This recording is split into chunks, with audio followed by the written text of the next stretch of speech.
There are 5 different kinds of ESP. ESP stands for extrasensory perception. People don't really talk about this, and they don't talk about how it's real and how so many people have these special talents.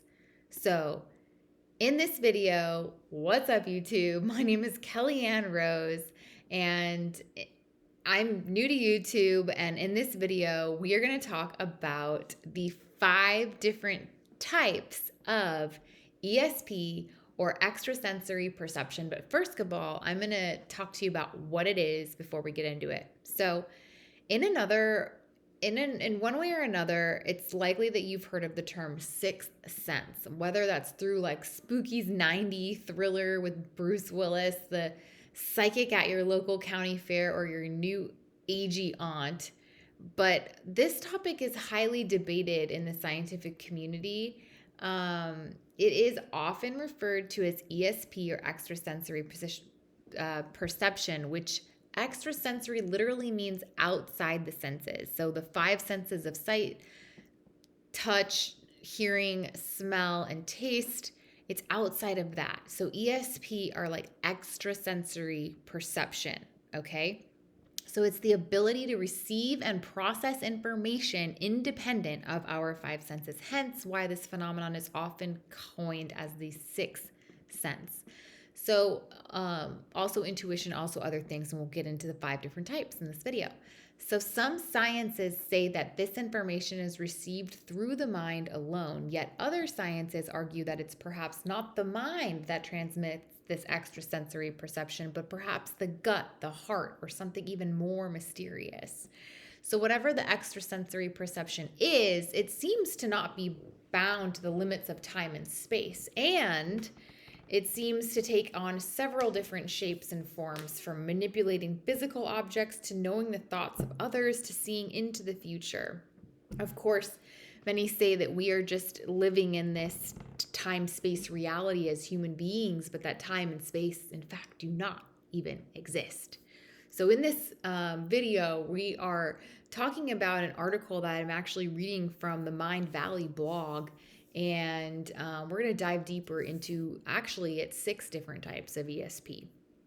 So, however, if you are interested in learning more about the extrasensory powers and to hone in on them, Mindvalley does have an all-inclusive guide on intuition, which is super cool. So, without further ado, let's keep rolling along here and talk about the 6 different types of ESP. And we have number 1 is telepathy. So have you ever just become so close to someone that it seems like you can't tell, like you can tell what they're thinking? Or have you ever like repetitively said the same exact sentence at one time as another person? Although you may not be a full-on telepath, if you've experienced this strange phenomenon, then you have a good idea of what telepathy is. And I would not be, I mean, I probably guarantee you that you have felt this way before.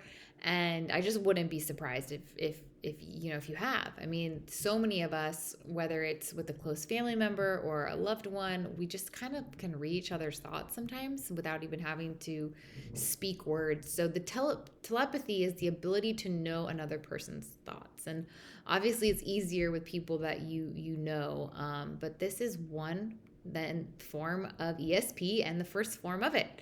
A telepath is able to communicate with another person by using only their mind, no other sensory output. Out of all the different types of extrasensory perception, telepathy is the most researched and the most popular. All right, so number 2, we have precognition. So precognition is the ability to see into the future.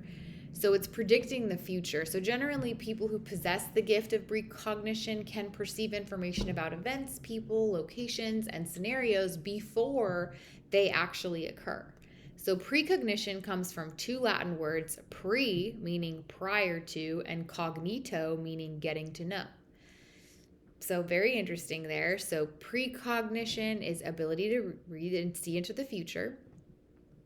And then we have number 3, retrocognition. So retrocognition is the opposite of precognition. So it's actually the ability to see into the past and oftentimes the distant past. So people with this type of extrasensory perception can recognize people, places, and events of the past that they had nothing to do with. Very interesting. So many people associate this type of ESP with the strange phenomenon of deja vu. Have you ever felt like you had deja vu, like you'd been somewhere before, you had been in that situation or environment before, and it was like this feeling just kind of coming back to you? Yeah, so this is retrocognition, the ability to see into the past.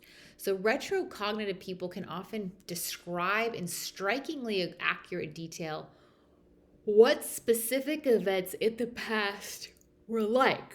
Excuse me, I'm yawning. And although science is still wary about the topic, people with these abilities are sometimes used in investigative cases.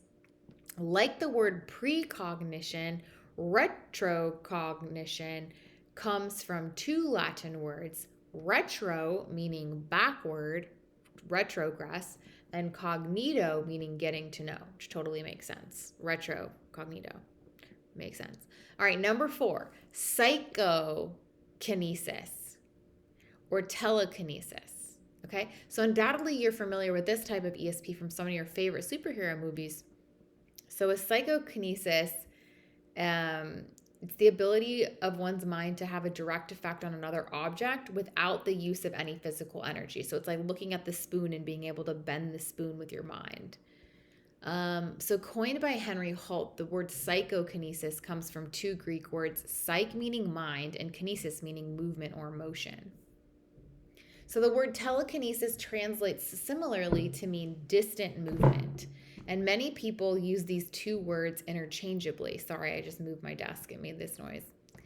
So yeah, psych and kinesis. Those two words can be used interchangeably. So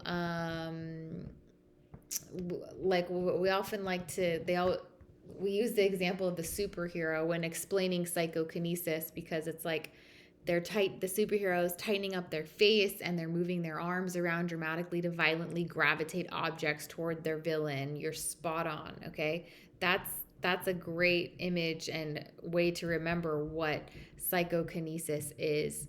But its real psychokinesis is much less theatrical. It's just the ability, like I said, of one's mind to have a direct effect on another object without the use of any physical energy. So it's holding the spoon and without or just looking at the spoon, so not physically touching it, and being able to bend the spoon by looking at it. All right, then we have number 5, the 5th type of ESP, and that is clairvoyance. So that refers to the ability to see information about an object, person, scenario, location, or even event in the past, present, or future using only extrasensory means. So let me say that again. The ability to see information about an object, person, scenario, location, or event in the past, present, or future using only extrasensory means, meaning they have no other idea about what they're describing. They just know. Psychic, clairvoyant. This type of extrasensory perception is generally the strongest during practice meditation, but it can also happen unintentionally. So when we meditate, we can get closer to source. Source is the all-knowing God, the all-knowing being, the all-knowing thing that knows everything. So when we meditate, we become closer to source, and we are able to then open up our ability for clairvoyance. So the term clairvoyant is comprised of two French words, clair meaning clear and voyant meaning seeing. As well, there are variations of this type of ESP. Each focuses on a different sense. So there's clairsentience, clairaudience, clairalience, and clairgustance. So clairsentience refers to the ability to feel the sensations and emotions of another person without any external stimulation. This is often paired with paranormal type activity, like feeling the coldness of a ghost. Then there's clairaudience, refers to the ability to receive auditory information through psychic and sixth sense hearing. And then there's clairalience, refers to the psychic's ability to pick up on external impressions through the sense of smell. And clairgustance well, I want to go back to clairaudience. Clairaudience, the ability to receive auditory information through psychic and sixth sense hearing. So that's like when you hear like have like a ringing in your ear. Ringing in your ear doesn't always mean that there's something wrong with you. I always believe that the ringing comes from like a spiritual sense. And sometimes when my thoughts are like damaging to my brain, or I'll just start thinking super negatively, all of a sudden my ear will start ringing, and I see it as like, hey, well, what's up? Wake up call. It's like a reminder to, to control my thoughts and stop thinking that negative thought. So I think that with that clairaudience, it's really a blessing with the ear ringing, for example, of clairaudience. Clairalience, again, refers to a psychic's ability to pick up on external impressions through the sense of smell. That's an interesting one. And then clairgustance, it's similar to those above, but this type of ESP refers to the ability to receive outside information and psychic impressions from the sense of taste without putting anything in one's mouth. So all of a sudden you like taste something, and then it's like all of a sudden you can get a premonition into, wow, these are really cool. And I think I actually have the one about the smell. Is there one about smell? Wait, no, we're just talking about the feeling, the hearing, the smell. Yeah, the smell. Yeah, the smell. And the taste. I think I have clairgustance sometimes, but it's like in a really weird way. It's really gross, so I won't talk about it. So weird. Okay. Moving on to number 6, the 6th type of ESP. It is, and if you get to know me on a personal level, I'll tell you what that clairgustance is that I have. My brothers and my family knows what it is. It's weird. Okay, mediumship. Mediumship is a form of extrasensory perception that gives most people the heebie-jeebies. Essentially, it's the ability to communicate with the dead by channeling their spirits. Wow. Psychic medium. Whew. This ability is utilized in a number of different ways depending on the intentions of the person, and combines several different types of ESP like clairvoyance and clairaudience. So they're hearing things and they're just picking up information. Excuse me, it's 10:30 at night. Woo, tired. But yeah, picking up information about in the past, present, or future, about an object, person, scenario, or location. That is what mediumship is doing when you're talking about, it combines that clairvoyance with the clairaudience, being able to hear things, like hear voices without actually hearing the voices. Like you're hearing voices so that you can be a channel to the dead person. For the other person who wants to know. Wow. Woo! This does give you the heebie-jeebies. My goodness. So those right there are the 6 different types of extrasensory perception. If you didn't know they're real, well, they're real. Now you do. They are all really real. And I totally give all the credit to the mindvalley.com and the mindvalley.com blog, which is so cool and interesting when you start learning, looking this stuff up and learning about it. And this is all real stuff, in my opinion, whether or not proven as fact by science. This is all stuff that, ooh, my head is itching. Ooh, this is all stuff that,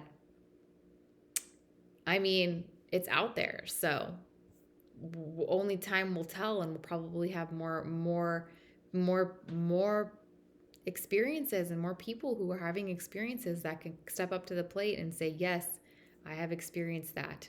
So if you have any experiences with any of these 6 types of ESP, please leave it. I really want to learn. I really want to hear what you have to say. Leave it in the comments. Thank you for watching, and please click subscribe on my YouTube channel. I am new to YouTube, and I appreciate all of your support. We will talk to you about another interesting topic. Hopefully this was interesting to you, and we'll talk to you about another, interesting topic in the next video. All right, bye YouTube.